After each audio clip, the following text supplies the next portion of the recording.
Come a long way. Come a long way, that's for sure. I remember back when there were no rules.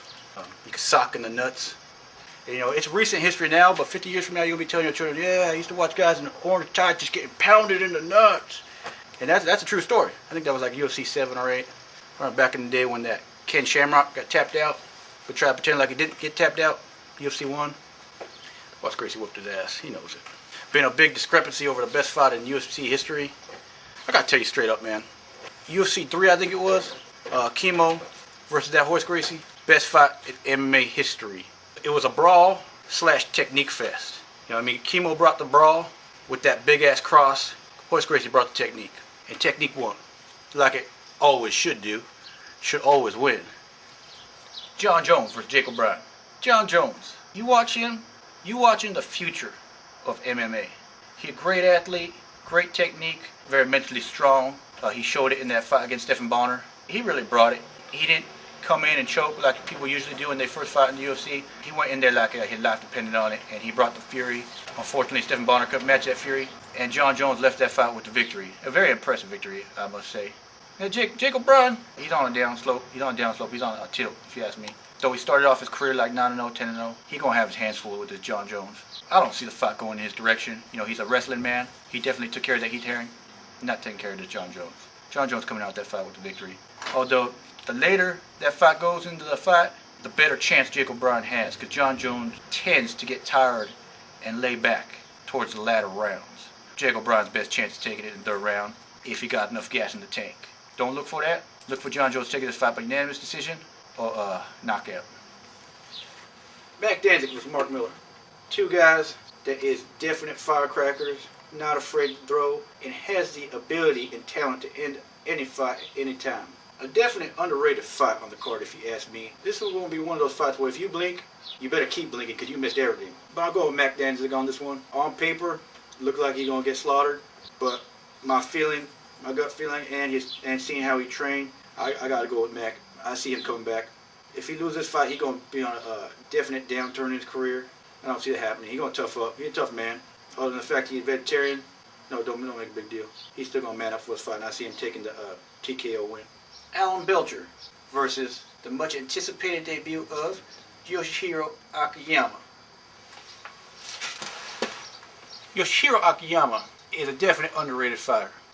Many of the new fans of the sport don't really check out fights that happen outside the U.S., but that Yoshihiro Akiyama got quite the impressive track record in MMA. He's an open weight fighter. Everyone knows open weight fighters got the biggest balls in the sport, and he's not afraid to fight anyone. He'll fight you if you K1, he'll fight you if you Muay Thai, he'll fight you if you Jiu-Jitsu, he'll fight anybody. He'll probably fight his mama if he had a chance, if you paid him correctly. So with having that samurai Bushido spirit, I see him coming in the UFC and wreaking damage in the division. Although he might not be champion, yet to be determined, he will put together some exciting fights. On the other hand, you got Alan Belcher. Alan Belcher just beat that Dennis Kang. And I said the same thing about Dennis Kang. I know. Hey, I don't cover up my fuck-ups. I'll tell you. And that really surprised me, that fight. Alan Belcher took a beating. He wasn't the best fighter in that fight, but Dennis Kang conked out. You could say he choked. It was his first fight in the UFC. Say whatever. Alan Belcher won fair and square, and he beat the great Dennis Kang. And he is in a similar situation with the Yoshihiro Akiyama.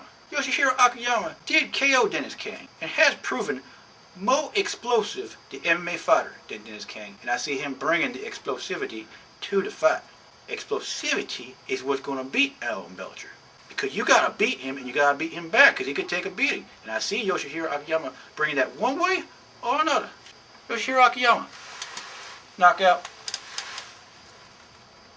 John Fitch versus Paulo Thiago. Paulo Thiago definitely raised every eyebrow in the sport by knocking out Josh Koscheck. He came in, underdog, Brazilian Jiu-Jitsu artist with hands, which is some of the most dangerous fighters out there. A man with groundwork that could bring it with the hands. And he did. He didn't choke. He did what he had to do, got his work done, and that's that. But that John Fitch, having Josh Koscheck fight Paulo Thiago prior, it's kind of like having the answers to the test. He could go in, dissect the fight, see what Koscheck did wrong, see what he did right, and go from there. If you ask me, I think that John Fitch is an overall better MMA fighter than Josh Koscheck with better hands. Even though Paulo Thiago did knock out Josh Koscheck, I don't see the same thing happening with John Fitch. If George St. Pierre couldn't knock out Fitch, I don't see Thiago doing it. So I'm going to have to go with John Fitch on this fight. Most likely, decision victory for John Fitch. Dan Henderson versus Michael Bisping.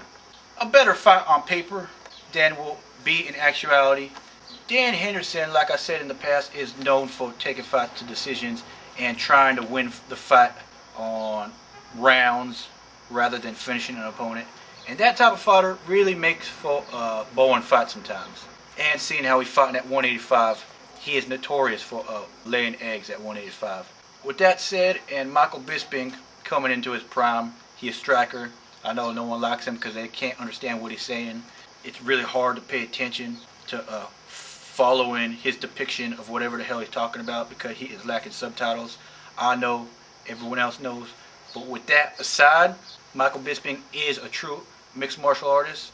He does train for the sport and he does train to finish fights. With his intensity to finish the fight and with Dan Henderson's history of dragging the fight on and taking it into the latter rounds and the decision, I see this being Michael Bisping's fight.